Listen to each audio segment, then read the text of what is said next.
안녕하세요. 반갑습니다. 자, 우리 저번 시간에 얼스테드의 실험, 이 도선 옆에 나침반을 두고 전류를 흘려주면 나침반 바늘이 움직이더라.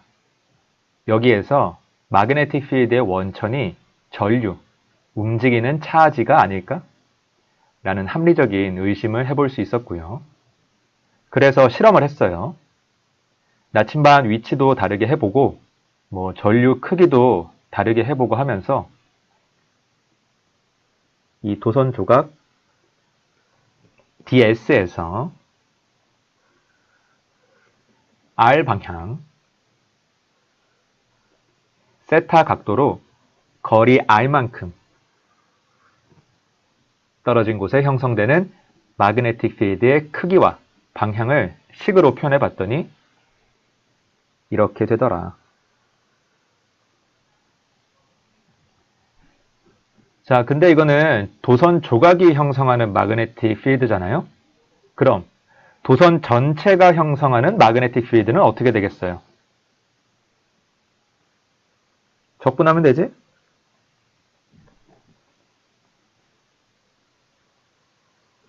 자, 이 적분식이 바로 마그네틱 필드의 형성과 관련된 기본 법칙, 비오사바르 법칙이었죠. 그래서 전기학에 쿨롱 법칙이 있다면 자기학에는 이 비오사바르 법칙이 있다 라고 했어요. 자, 이 비오사바르 법칙 이용해서 문제 하나 풀어봤는데 무한히 긴 도선이 A만큼 떨어진 점 P에 형성하는 마그네틱 필드의 크기와 방향,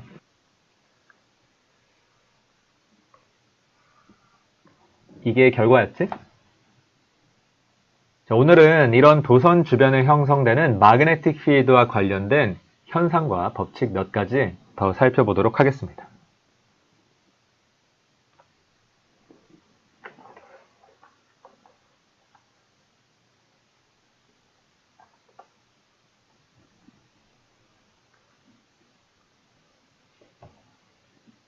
여기 무한히 길다고 생각할 수 있는 길이가 L인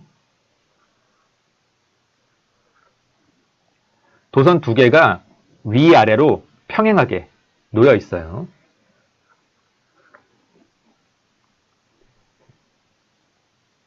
이 두 도선 사이의 간격은 A고요.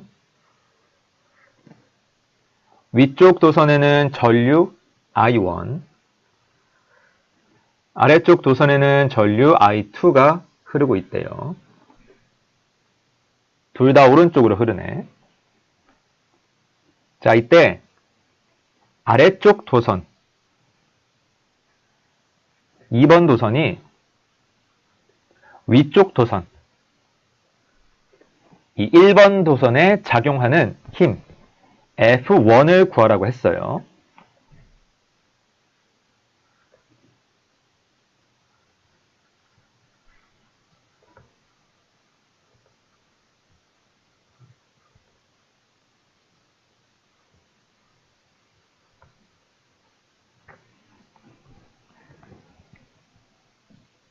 아니, 전류만 흐르고 있는 건데 무슨 힘이 작용해? 힘 작용하는 거 맞아요? 확인해 볼게요. 자, 일단 먼저 이 무한히 긴 2번 도선에 전류 I2가 흐르고 있대. 그러면 이 2번 도선은 주변에 마그네틱 필드를 형성하겠죠. 자, 그럼 1번 도선 위치에 2번 도선이 형성하는 자기장 B2의 크기는 어떻게 돼요? 앞에서 했잖아. 1번 도선이 A만큼 떨어져 있으니까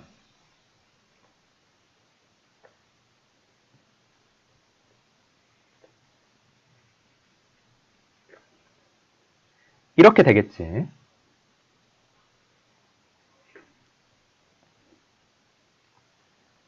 자, 이게 무한히 긴 2번 도선에 흐르고 있는 전류 I2에 의해서 형성된 마그네틱 필드다.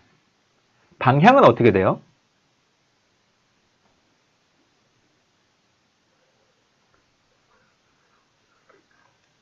자, 이게 DS의 방향이고요. 전류 방향.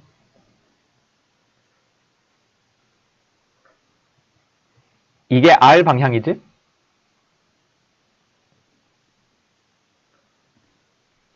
각도는 90도고요. 평행하다고 했으니까. 비오사바르 법칙에서 자기장의 방향은 대략 ds 크로스 r과 같으니까 해봐. ds 벡터에서 r 벡터로 오른손을 이렇게 감싸 쥐었을 때 엄지 방향 어디 가리켜? 이렇게 튀어나오는 방향 맞아요? 자, 그래서 이 1번 도선은 2번 도선이 형성하는 이 마그네틱 필드 B2만큼의 영향을 받습니다. 1번 도선이 있는 위치에 2번 도선이 B2만큼의 마그네틱 필드를 형성하고 있다는 말이야. 자, 두 번째. 그래서 보니까 지금 전류가 흐르는 도선에 자기장이 걸려 있는 거야. 그치? 1번 도선 보세요. 1번 도선이 있는 위치에 자기장 B2가 형성되어 있는데 1번 도선에 또 전류 I1이 흐르고 있어요. 그럼 어떻게 되겠어? 1번 도선에 뭐가 작용할까? 그치? 자기력이 작용하겠죠. 로렌츠 포스.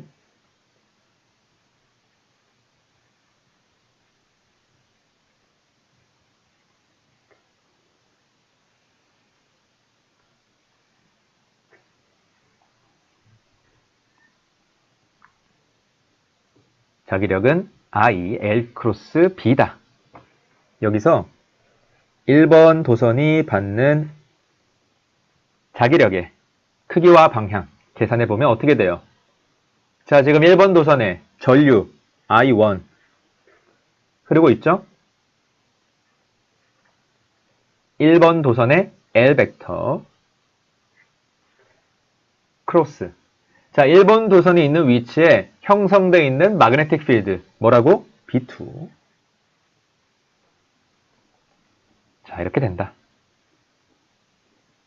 그래서 이거 계산하면 1번 도선에 작용하는 자기력의 크기와 방향 구할 수 있는 건데, 자, 계산 한번 해볼게요. 일단 방향부터 한번 볼까? 이 L 벡터랑 B2 벡터의 방향 가지고 이 자기력의 방향을 결정할 수 있겠죠. 자, B2 벡터의 방향은 문제에 표시되어 있고요. L 벡터의 방향은 어떻게 돼? L 벡터의 방향은 무슨 방향이랑 같아요? 이 도선에 흐르고 있는 전류의 방향이랑 같죠. 전류가 지금 이쪽으로 흐르고 있으니까 이게 L 벡터 방향이야. 각도 몇 도야? 90도일 거고요. 크로스 프로덕트 해봅시다. L 벡터에서 B2 벡터 방향으로 이렇게 오른손을 감싸 쥐었을 때 엄지 방향 어디 가리켜? 아래쪽 맞아요?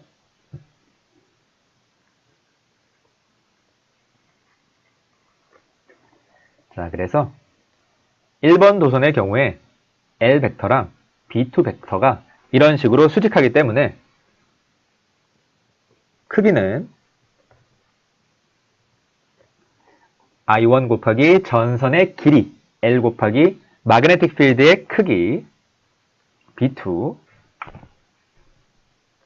그 다음 L 벡터랑 B2 벡터 사이의 각도 90도지? 이렇게 되고요. 방향은 아래쪽이다. 자, 여기다가 위에서 구한 이 B2 값 대입해주면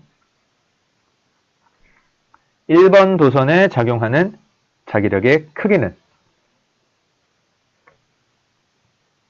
μ0 I1 I2 나누기 2파이 A 곱하기 전선의 길이 L이 된다. 방향은 아래쪽 방향, 또는 2번 도선에 향하는 방향이다. 자, 됐죠? 정말 이 두 도선에 전류만 흐르고 있는 건데 진짜 이런 힘이 작용하네요. 자, 이 자기력은 왜 작용하는 거야? 2번 도선이 1번 도선 위치에 자기장을 형성하기 때문에 작용하는 거죠.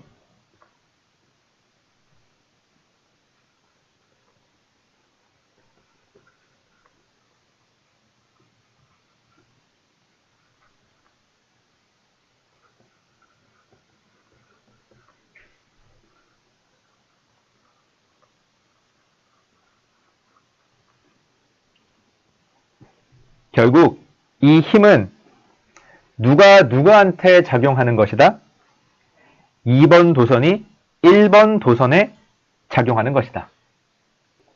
자, 그런데 이렇게 따져보면 반대로 1번 도선도 2번 도선 위치에 마그네틱 필드 형성하는 거 아니야?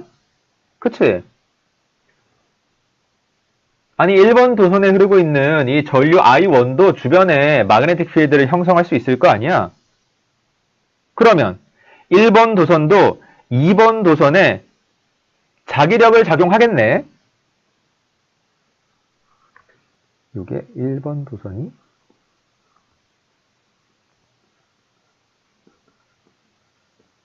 2번 도선에 작용하는 힘.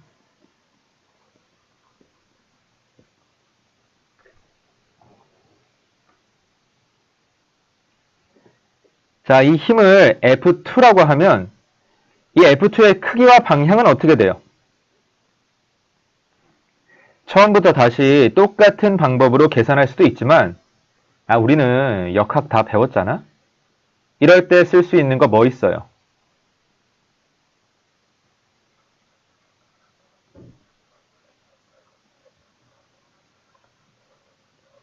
작용, 반작용의 법칙. 자, 도선 1이 도선 2에 작용하는 힘은 도선 2가 도선 1에 작용하는 힘과 크기는 같고 방향은 반대다.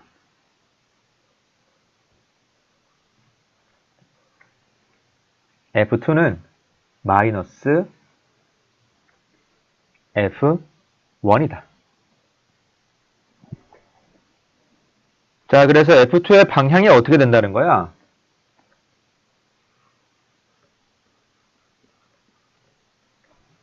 위쪽 방향이라는 거야.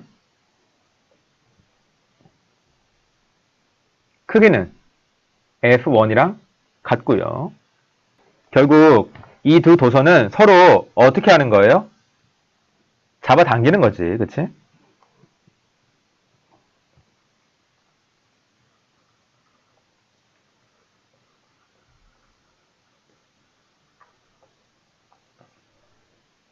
자, 만약 전류가 반대 방향으로 흐르면 어떻게 될까? 예를 들어서 I1은 오른쪽,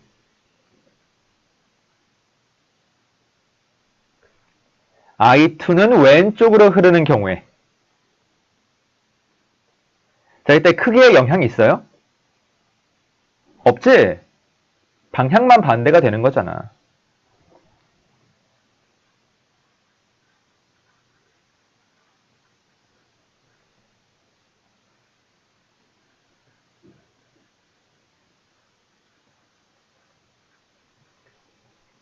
그래서 이 경우에는 두 도선이 서로 어떻게 할 것이다? 밀어낼 것이다.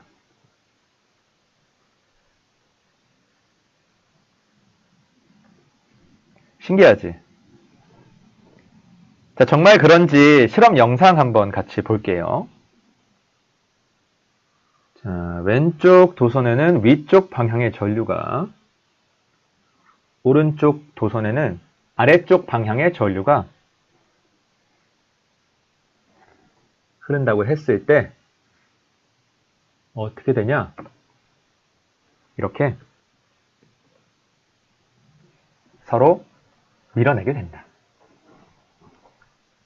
여러분 스노보드에 올라가 있는 PPT에 이 원본 영상 링크 있거든요. 한 번씩 꼭 보세요. 자, 문제도 하나 풀어볼게요.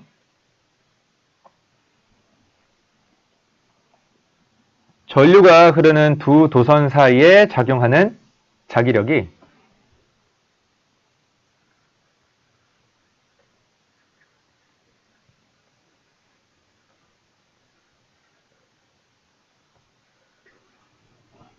이렇게 된다고 했죠.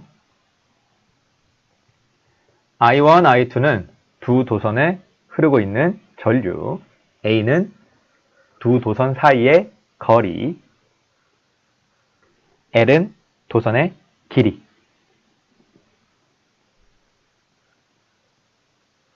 이 힘의 방향은 전류 방향이 같으면 잡아당기고요.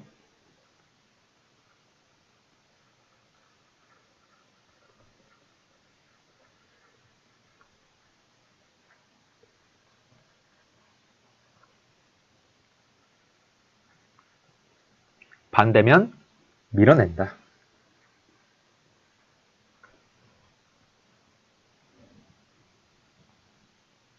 자, 여기서 보통 양변을 L로 나눠서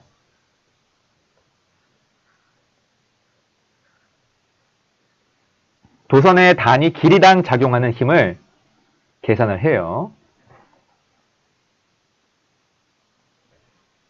자, 이제 문제입니다. 사이 간격이 1m인 두 도선에 같은 전류 I가 흐르고 있대요.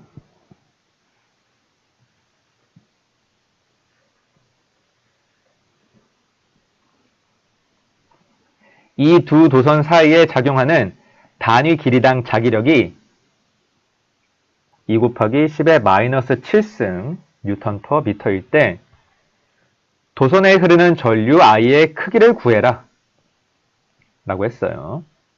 자, 한번 해봅시다.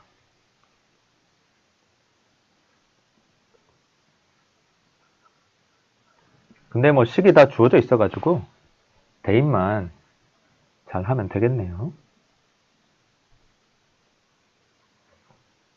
I1, I2 둘 다 I죠?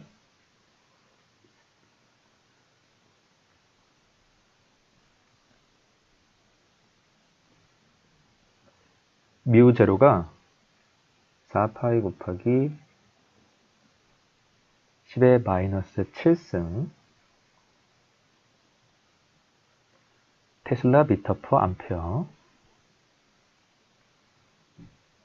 2파이 전선의 길이가 1m I의 제곱 이렇게 지워지고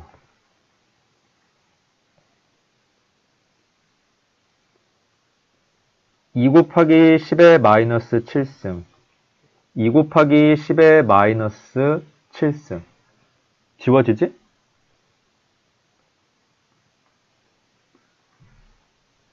그래서 I제곱이 1A의 제곱이 되고요. 결국 I는 1A다. 자, 이렇게 두 도선 사이에 작용하는 힘을 측정하면 도선에 흐르는 전류가 얼마나 되는지 알아낼 수 있습니다.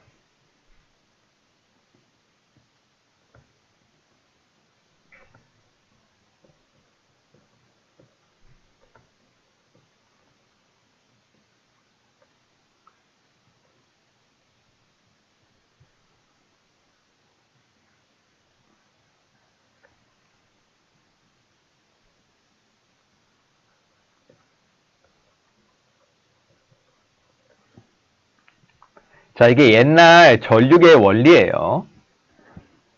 아니, 전류의 정의에서 이런 표현은 1쿨롱 per sec인데, 아니, 속이 보이지도 않는 도선 안에서 1초 동안 전자가 몇 쿨롱이나 흘러가는지 어떻게 알겠어? 그치? 그러니까 이렇게 간접적으로 두 도선 사이에 작용하는 자기력을 측정해서 전류를 알아내는 겁니다.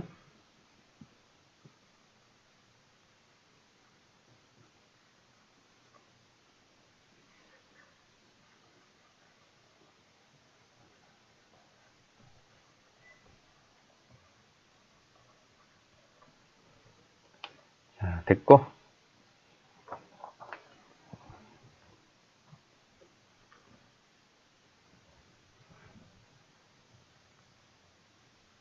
여기까지 해서 이 자기장의 원천에 대해 한번 알아봤어요. 자, 여러분, 뭐가 마그네틱 필드, 이 자기장을 만드는 거야?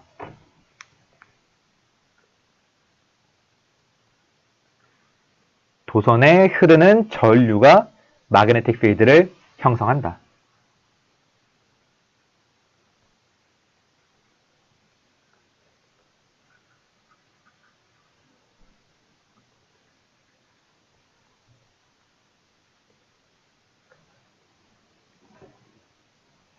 그래서 비오사바르 법칙 쓰면 이 도선에 흐르는 전류가 주변 공간에 형성하는 마그네틱 필드의 크기와 방향 다 구할 수 있다고 했어요.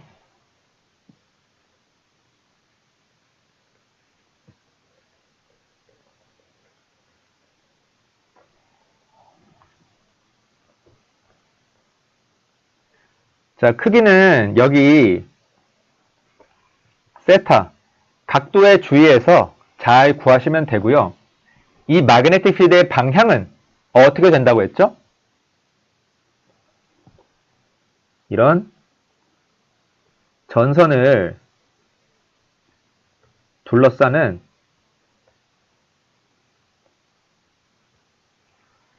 가상의 원 둘레를 따라 형성된다.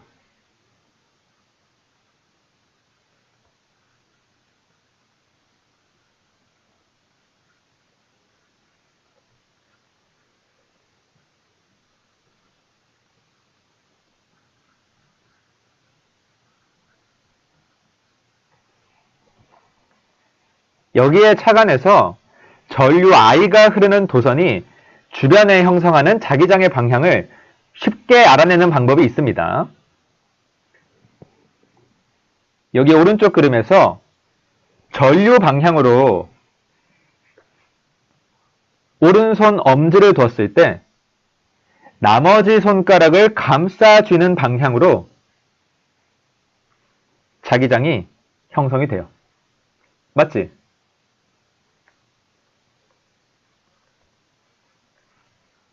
똑같죠? 자, 연습.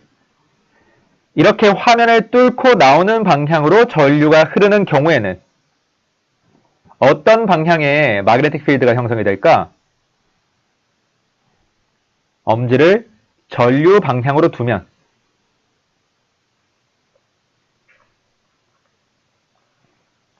이렇게 나머지 손가락을 감싸 쥐는 방향, 반식의 방향으로 마그네틱 필드가 형성이 된다. 물론 그냥 비오사바르 법칙 써도 됩니다. ds 방향 알아내고 r 방향 정해가지고 두 개 크로스 프로덕트 하면 돼요. 결과는 똑같아. 근데 이 오른손 쓰면 좀 쉽고 빠르게 이 마그네틱 필드의 방향을 알아낼 수 있다. 뭐 그 정도야. 자, 그래서 우리 오른손이 할 수 있는 일 하나 추가됐어요. 4번. 어떤 전류가 주변 공간에 형성하는 마그네틱 필드의 방향을 오른손을 이용해서 쉽게 알아낼 수 있다. 전류가 흐르는 방향으로 엄지손가락을 뒀을 때 나머지 손가락을 감싸지는 방향의 마그네틱 필드가 형성이 된다.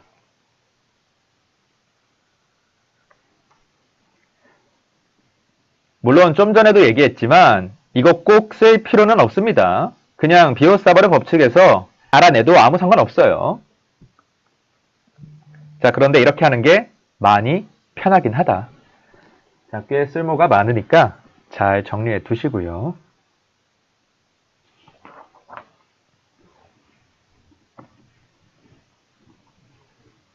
그래서 이렇게 어떤 도선의 위쪽 방향의 전류가 흐르고 있을 때 이 도선 주변에 어떤 마그네틱 필드가 형성된다?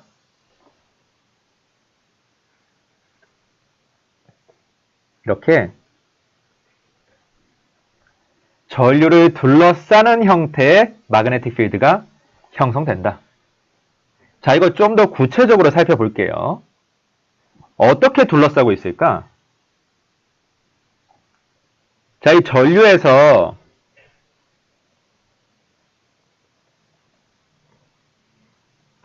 반지름 방향, 또는 R 방향으로 거리 R만큼 떨어진 점에 형성되는 마그네틱 필드 한번 구해볼게요.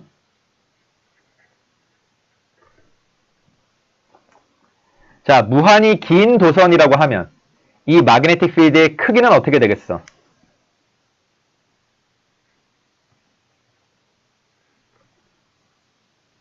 뮤제로 I 나누기 2파이 떨어진 거리 R이다.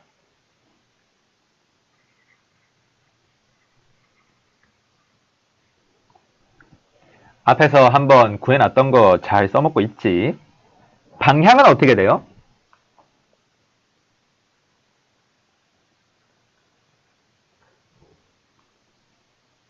자, 정확한 방향 구하려면 비오사바르 법칙에서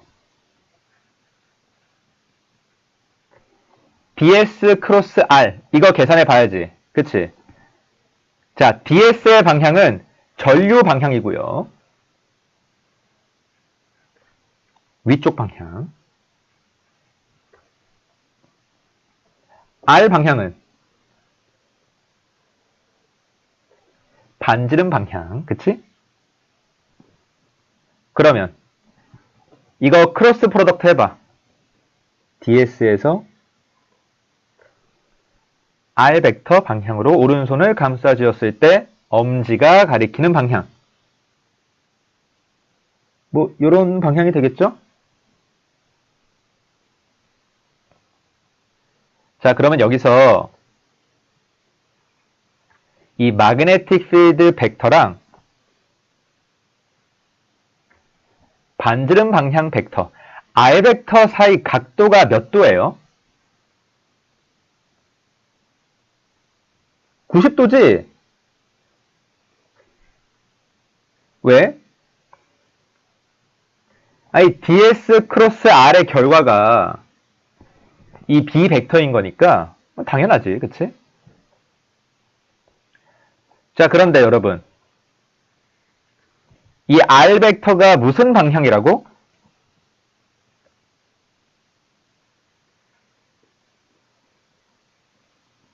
전류를 중심으로 하는 이 원의 반지름 방향이라고 했어요.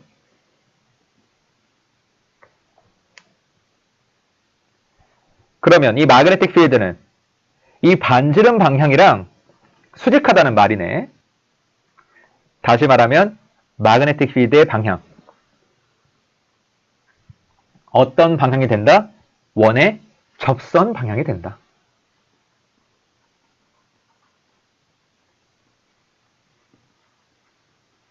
아니, 원 반지름 방향이랑 수직하면 원 접선 방향이지, 그치? 자, 그래서 이 마그네틱 필드는 단순히 전류를 둘러싸는 방향으로 형성되는 게 아니라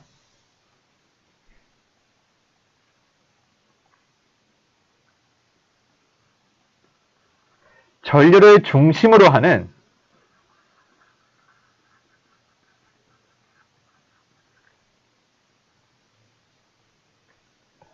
원의 접선 방향으로 형성된다.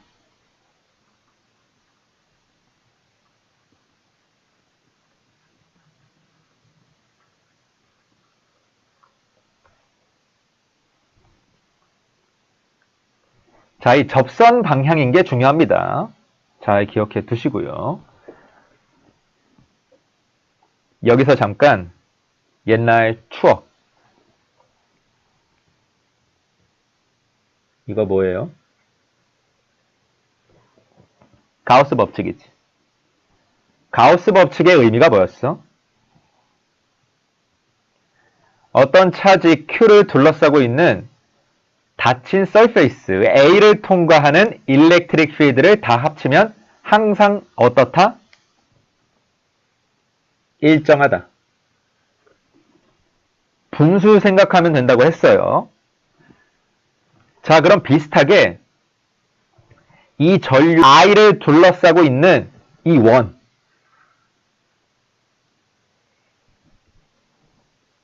이 원 둘레를 따라 형성되는 마그네틱 필드를 다 합치면 일정하지 않을까?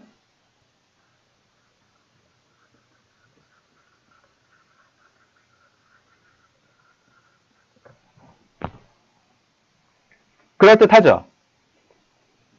한번 해볼게요. 자, 이 원 둘레를 따라 형성되는 마그네틱 필드를 다 합친다. 식으로 쓰면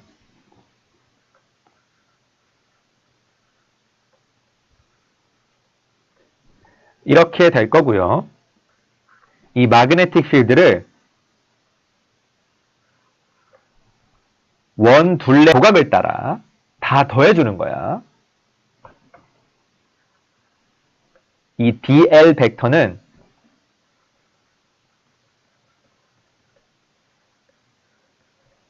원주의 조각이라고 할 수 있겠네요. 방향은 원주의 조각이니까 아주 작은 원주 조각의 방향 어떻게 되겠어? 원 접선 방향이겠지?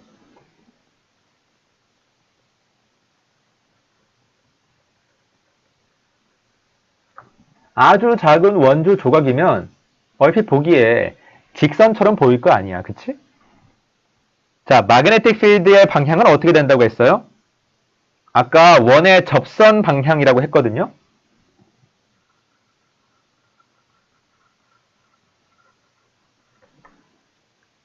둘 다 접선 방향이네? 그러면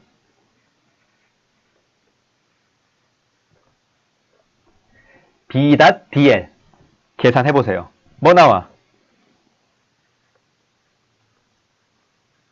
B 곱하기 dl 코사인 0도 해서 그냥 B, dl이 되죠.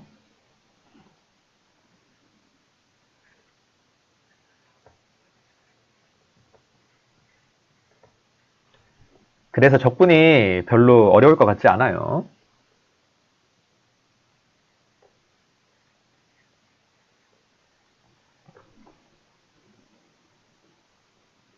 자, 여기서 B가 뭐라고 했어요? 아까 구해놨잖아. 여기 있지?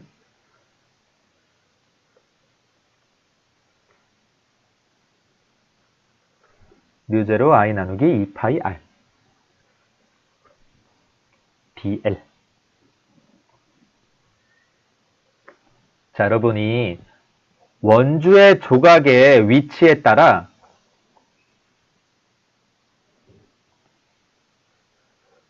반지름 R이 달라져요. 이 dl이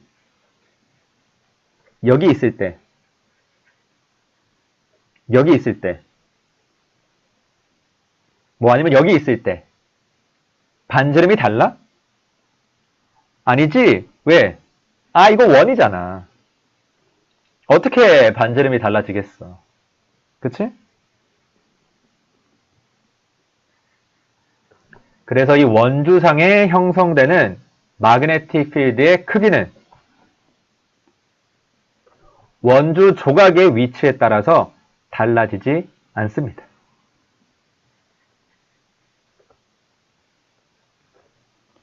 이렇게 밖으로 나가 그냥.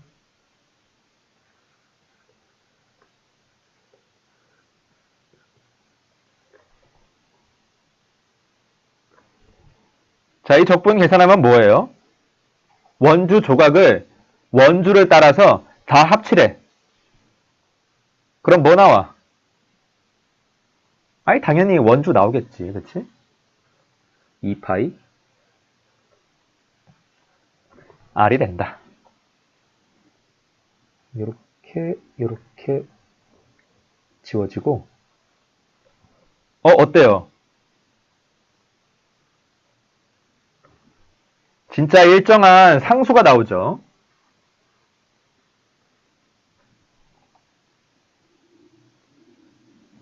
그래서 이 전류 I를 둘러싸고 있는 어떤 닫힌 경로를 따라 마그네틱 필드를 다 더해주면 항상 그 값이 뭘로 일정하다?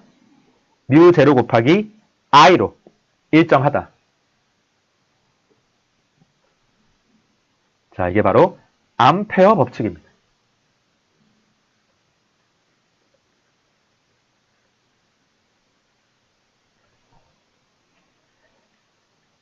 가우스 법칙의 자기장 버전이라고 생각하시면 돼요. 봐봐. 굉장히 비슷하게 생겼잖아?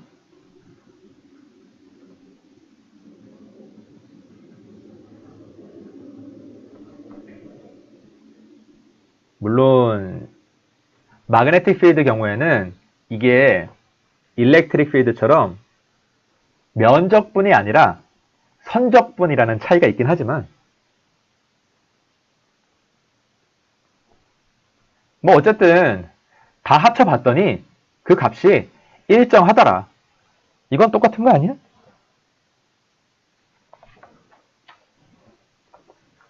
자, 이거 한번 해석해 볼게요. 그래서 이 경로 적분 값이 뭐에 비례해?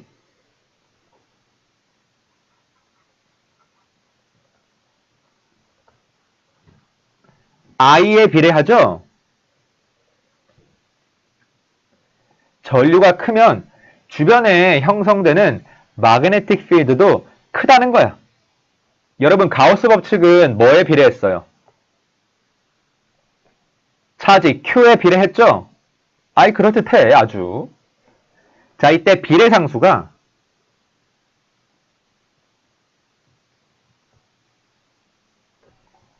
뮤 제로입니다. 뮤 제로는 아무것도 없는 빈 공간, 프리 스페이스의 퍼미어빌리티라고 했어요.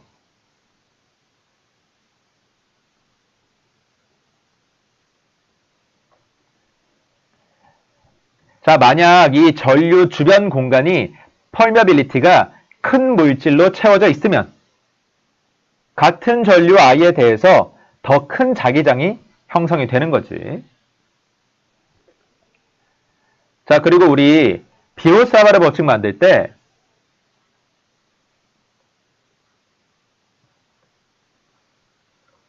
이 비례상수를 뮤 제로 나누기 4파이라고 하고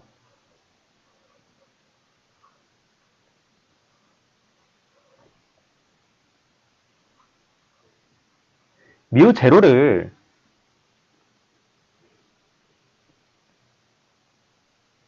4파이 곱하기 10의 마이너스 7승 테슬라 미터 퍼 암페어라고 정의했었잖아. 이거 왜 굳이 뮤 제로 나누기 4파이라고 해야 돼? 이거 그냥 K라고 하고 K를 1 곱하기 10의 마이너스 7승 테슬라 미터 퍼 암페어 이렇게 정의하면 되는 거 아니야? 이 4파이를 왜 넣어?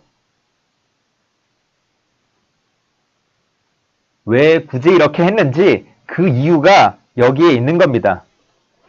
자, 이 비오사바르 법칙 앞에 4파이가 없었으면 이 무한히 긴 도선이 형성하는 마그네틱 필드 b는 2파이 r 분의 μ0 i. 여기 2파이도 없었겠지. 아니, 비오사바르 법칙 앞에 4파이가 있으니까 이 무한히 긴 도선이 형성하는 마그네틱 필드 구했을 때 앞에 2파이가 붙은 거 아니야? 그럼 아까 경로 적분 과정에서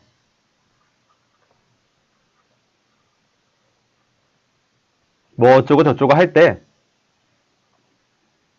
마지막에 2파이 r분의 μ0 i 곱하기 2파이 r 나왔었잖아요? 이게 없으면 이렇게 약분이 안 돼. 그래서 여기 앞에 뭔가 지저분한 상수가 남았을 거야.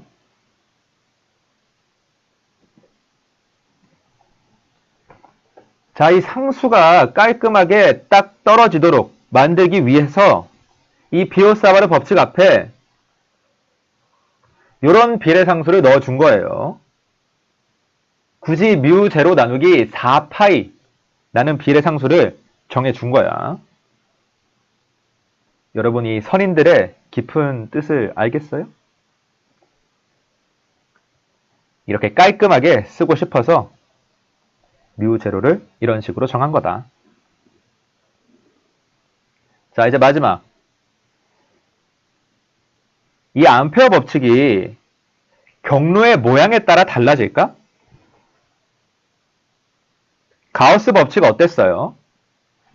차지를 둘러싸고 있는 서페이스의 모양이 중요했어요? 중요하지 않았지?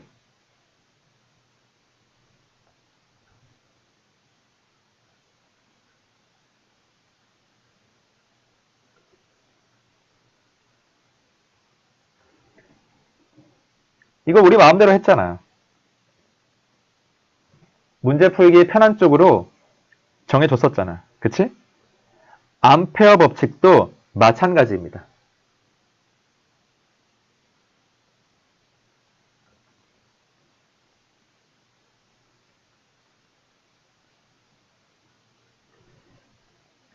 이 전류를 둘러싸고 있는 경로의 모양은 중요하지 않아요.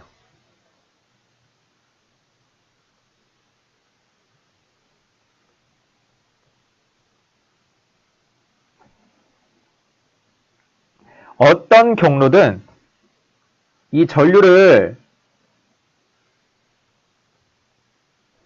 둘러싸고 있기만 하면 이 암페어의 법칙은 무조건 성립합니다. 그럼 어떻게 하는 게 좋겠어? 계산이 편한 방향으로 설정하는 게 좋겠죠. 자, 그럼 문제 하나 풀어볼게요.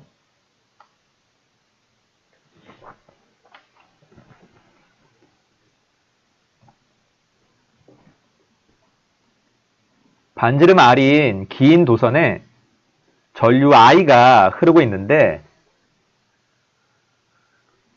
자, 여기 길다는 말이 물리에서는 무한히 길다 라는 말이랑 똑같아요.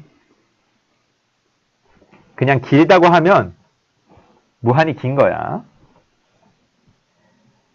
자, 이때 전류 I가 이 전선 단면에 걸쳐서 균일하게 분포한다고 합니다.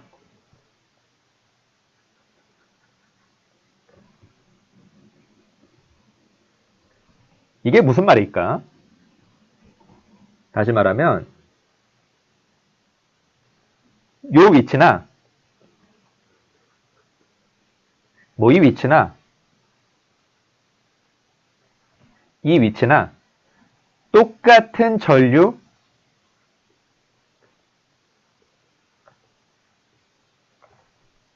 DI가 흐른다는 말이야. DI를 다 합치면 I가 되는 거고요.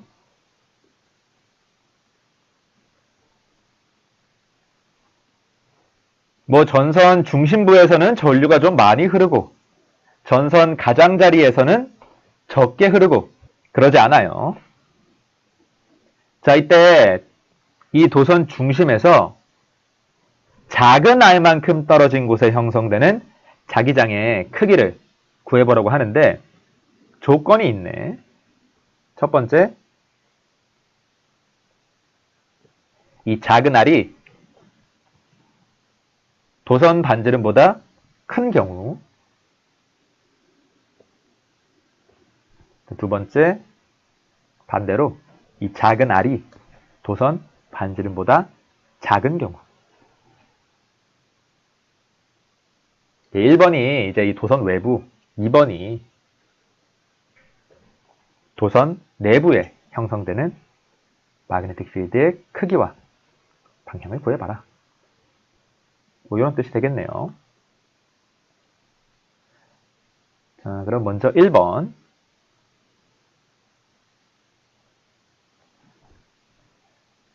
도선 외부 R만큼 떨어진 어떤 점 P에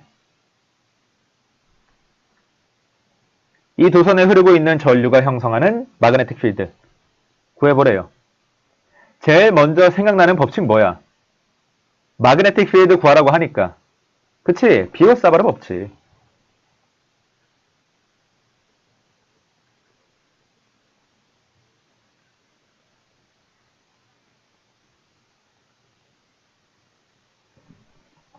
이거. 근데 여러분 여기서 이 DS가 뭐야?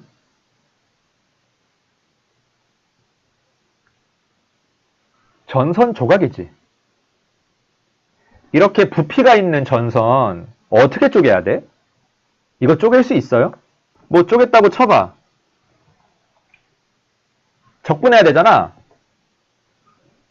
계산할 수 있겠어? 자신 있어요? 너무 어렵지? 우리 일반 분리 문제가 이렇게 어려울 리가 없거든요. 바로 손절. 이거 아니야. 자, 다른 방법 뭐 있어요? 우리 예전에 전기단원 공부할 때 가우스 법칙 써서 일렉트릭 필드 구했던 거 기억나요? 비슷하게 암페어 법칙 써서 마그네틱 필드 한번 구해봅시다.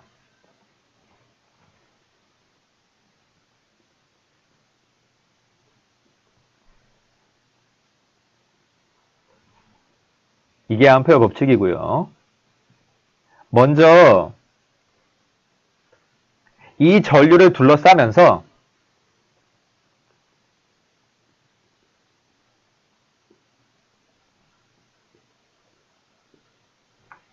동시에 우리가 관심 있는 위치, 이 점 P를 포함하는 경로를 하나 설정해야 되는데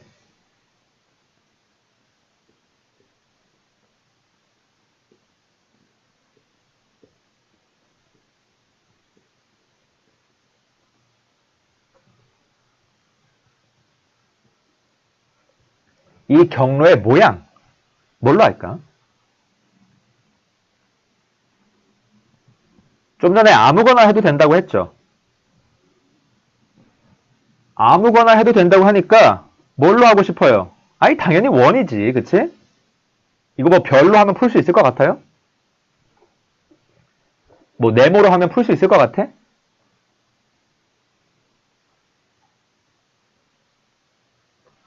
답은 원이다.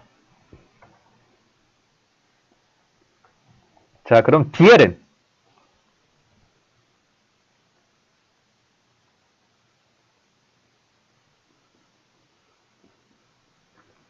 원주의 조각이 되겠죠. 방향은 원주의 조각이니까 당연히 원 접선 방향이 된다.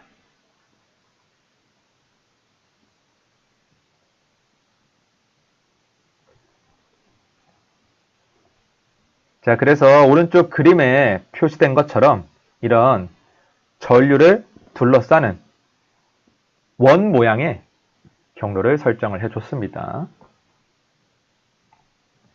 이제 적분 풀어가지고 어떻게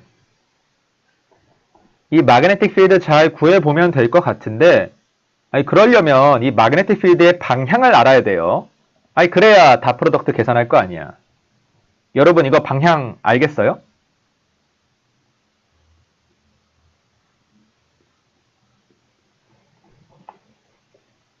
딱 보고 알겠으면 그냥 그렇게 하시면 돼요.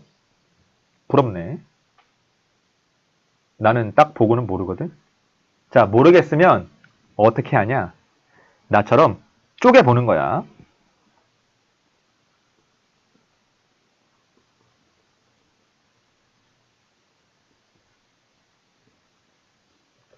나눠서 생각해. 자, 이렇게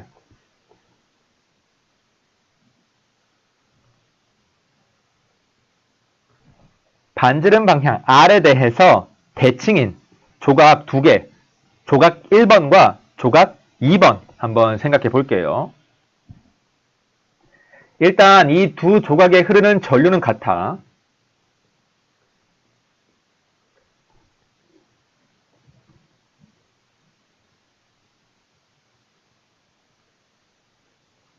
아까 전류가 전선 단면에 걸쳐서 균일하게 분포한다고 했거든요.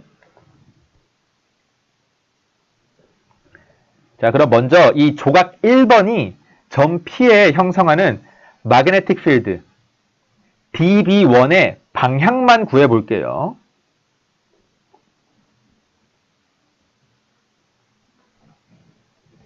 자, 방향만이라고 했으니까 대충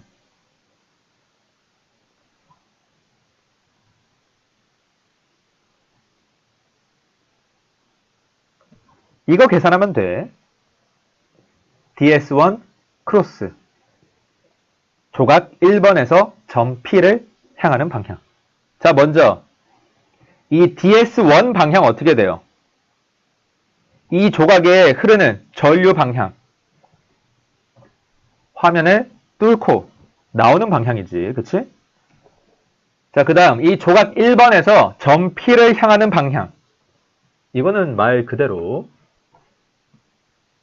이렇게 되겠지. 자, 그럼 DS1에서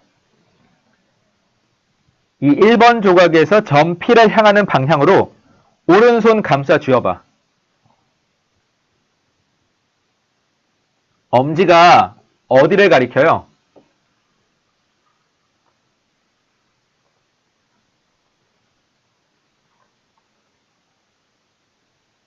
뭐 이렇게 되는 거니까 이런 대각선 위쪽 방향이 되겠죠. 여기서 포인트는 이 DB1이 R1에 수직하다는 거야. 크로스 프로덕트의 결과물이니까. 됐죠? 자, 다음. 이 2번 조각이 점 P에 형성하는 마그네틱 필드 DB2의 방향. 이거 대략 어떻게 돼요? DS2 크로스 I2 하면 되는데, 자, DS2의 방향. 전류 방향은 똑같죠? 아까 전류가 균일하다고 했어. 얘도 마찬가지로 화면을 뚫고 나오는 방향이야. 자, 그러면 R2의 방향. 2번 조각에서 점 P를 향하는 방향. 말 그대로지. 이렇게 된다. 자, 그러면 DS2에서 R2로 오른손 감싸 쥐었을 때 엄지 방향 어떻게 돼요?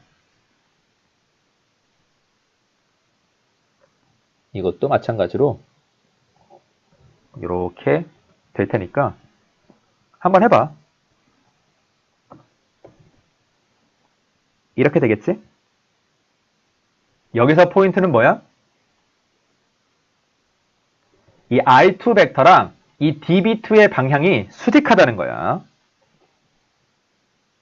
크로스 프로덕트의 결과물이니까. 자, 이제 이 dB1이랑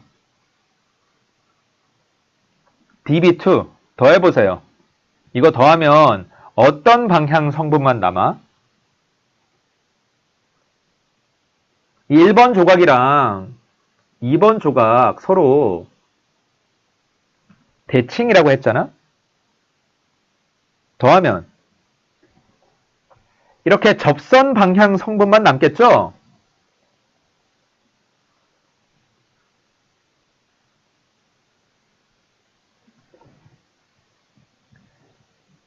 자, 다른 임의의 조각. 뭐 예를 들면 여기에 있는 조각 3번에 대해서도 항상 이런 대칭짝을 찾을 수 있어요? 아, 있지. 아, 여기쯤 있을 거 아니야. 4번. 왜? 원이잖아. 그냥 태생이 대칭이잖아. 자, 따라서 결국 점 P에 이 도선을 구성하고 있는 이런 도선 조각들이 형성하는 마그네틱 필드의 방향은 어떻게 된다? 원, 접선 방향이 된다.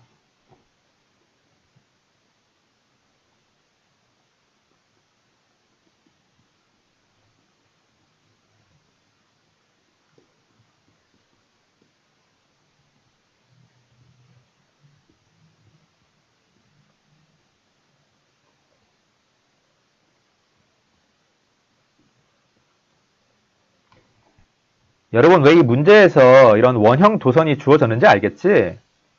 원형 도선이 아니면 문제를 못 풀어요. 이렇게 도선 조각이 대칭이 아니면 계산을 할 수가 없어. 자, 뭐 어쨌든 방향 알아냈으니까 이 적분 계산해 볼게요. 자, 여기서 BL 벡터의 방향은 원주 조각의 방향이니까 원, 접선 방향. B 벡터의 방향도 원, 접선 방향.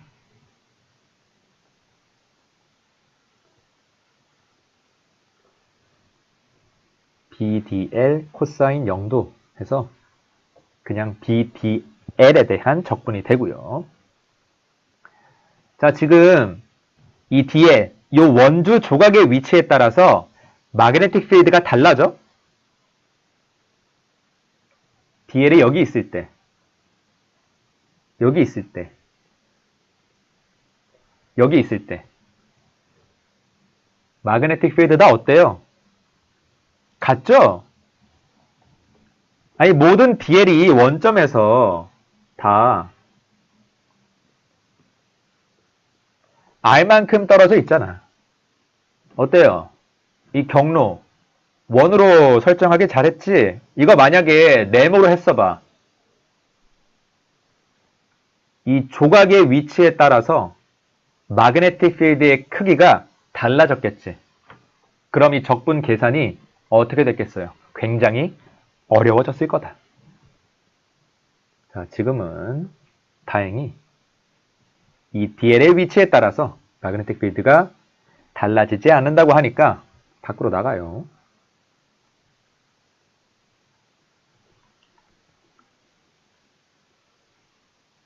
이 적분 계산해 보세요. 어떻게 돼? 이 경로의 조각 다 더하면 뭐 나와? 이 경로가 뭐의 조각인데? 원주의 조각이잖아. 그치? 원주의 조각 다 더하면 원주가 된다.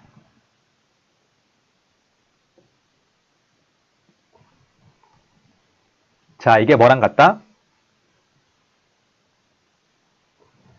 암페어 법칙에 의해서 U0 곱하기 I랑 같다.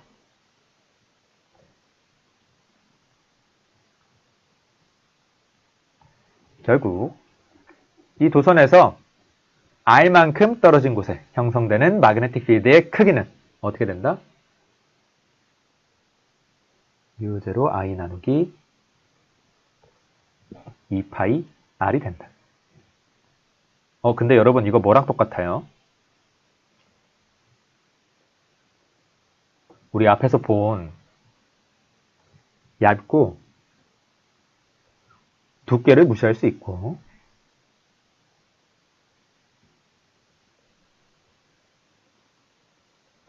무한히 긴 도선이 형성하는 마그네틱 필드는 같죠.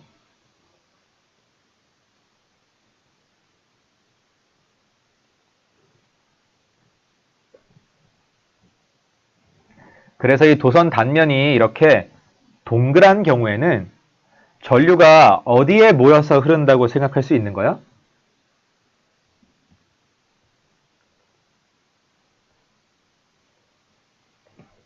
이 도선 중심, 원점에 모여서 흐른다. 이렇게 생각할 수 있다는 거예요.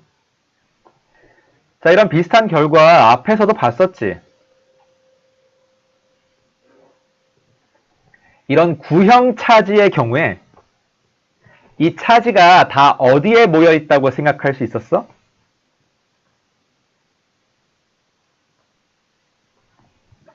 이 구의 중심에 모여 있다고 생각할 수 있었잖아? 똑같은 겁니다.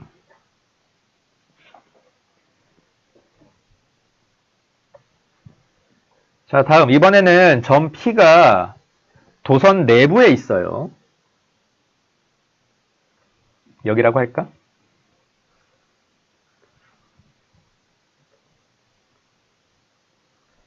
R이 반지름보다 작은 경우. 여러분 이거 비오사바르 법칙으로 구할 수 있을까?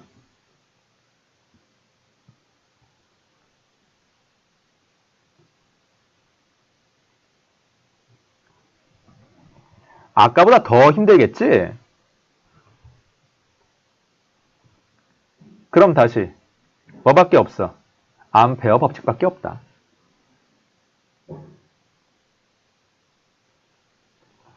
아니 선생님 암페어 법칙으로 안 되면요? 그럼 못 푸는 거야. 안 푸셔도 돼요. 아니 안 배웠는데 어떻게 풀어? 그치?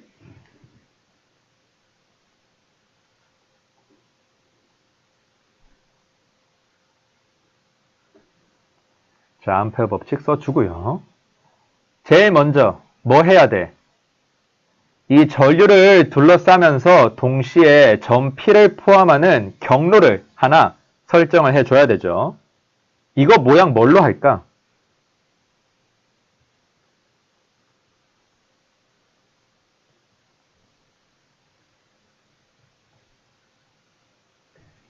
원으로 하면 되겠지, 그치? 그러면 DL은 뭐가 돼? 이 원주의 조각이 된다.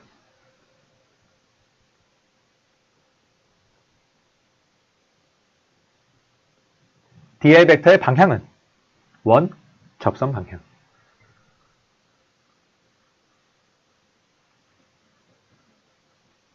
자, 여기까지는 비슷한데 앞에랑 다른 게 하나 있어요.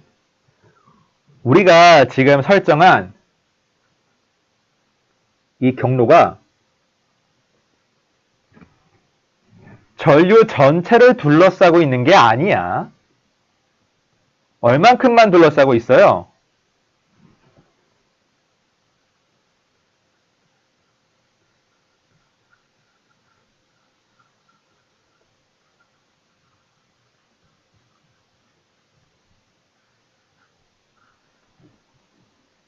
여기에 들어갈 거거든.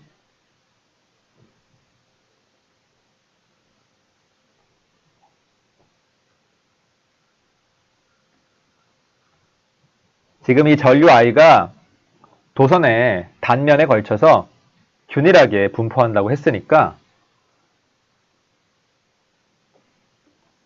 단위 면적당 전류,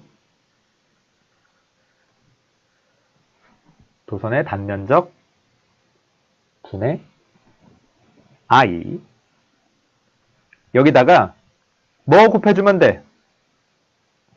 이 경로가 둘러싸고 있는 부분의 면적을 곱해주면 되겠다.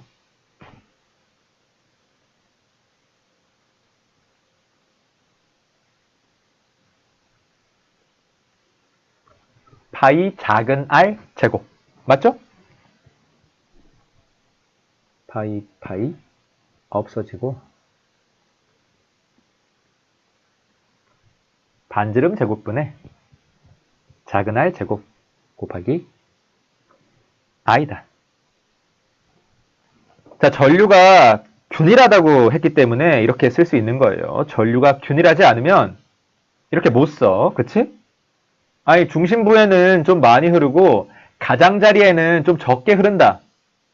아니, 이러면 이렇게 그냥 단위 면적당 전류에다가 경로 면적을 곱하는 방법으로는 정확한 전류를 구할 수가 없겠죠. 그래서 결국 이 경우에 이 암페어 법칙 우변에 들어갈 전류는 얼마다? 그냥 I가 아니라 이 경로가 둘러싸고 있는 만큼만.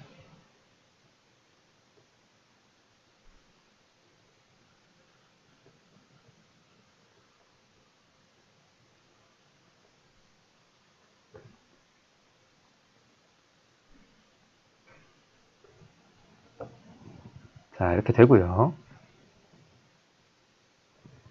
자, 이 좌변에 경로 적분 계산 아까랑 다른 거 있어요? 아니, 이 경우에도 모든 조각에 대해서 이 대칭짝 찾을 수 있잖아. 뭐 여기 1번 조각, 2번 조각 해가지고 1번 조각이 점 P에 형성하는 마그네틱 필드의 방향, 그 대칭짝인 2번 조각이 점 P에 형성하는 마그네틱 필드의 방향 해가지고 뭐 합치고 어쩌고 해서 방향 확인해 보면 어떻게 되겠어? 마그네틱 필드의 방향은 원접선 방향이 되겠죠. 근데 아까 이 dl 벡터의 방향도 원접선 방향이라고 했거든요. 방향 똑같네.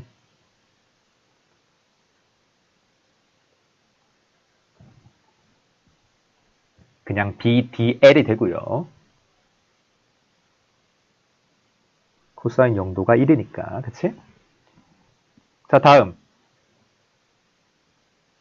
이 뒤에 이 원주 조각의 위치에 따라서 마그네틱 필드가 달라져. DL이 여기 있을 때, 여기 있을 때, 여기 있을 때 마그네틱 필드가 다를까? 똑같겠지? 왜? 대칭이잖아. 똑같이 중심에서 R만큼 떨어져 있는 조각이잖아요. 다를 수가 없어. 그래서 마그네틱 필드가 밖으로 나갑니다.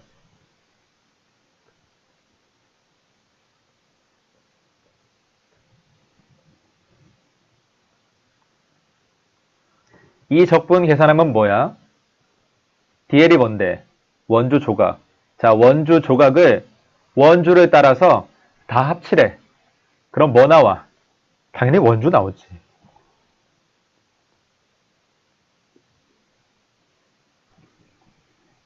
B 곱하기 2파이 R. 자, 이게 뭐랑 같다?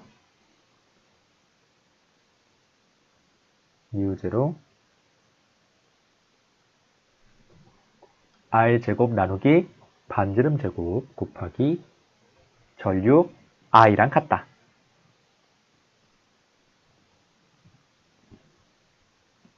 이렇게 지워주면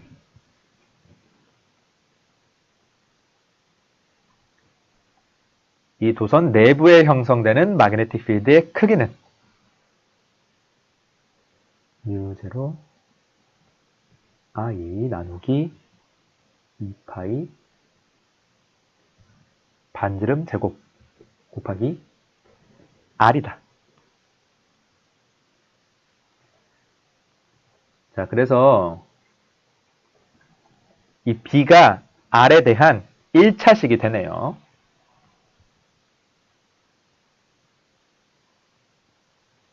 도선 중심에서는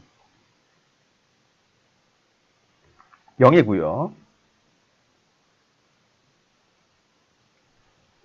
반지름 위치에서는 최대야. 됐죠? 어때요? 이렇게 문제 풀어보니까 가우스 법칙이랑 정말 비슷하죠? 자, 오늘 수업은 여기까지 하고요. 자, 다음 시간에는 이 암페어 법칙을 바탕으로 동작하는 디바이스 하나 공부해 볼 거예요. 수고하셨습니다.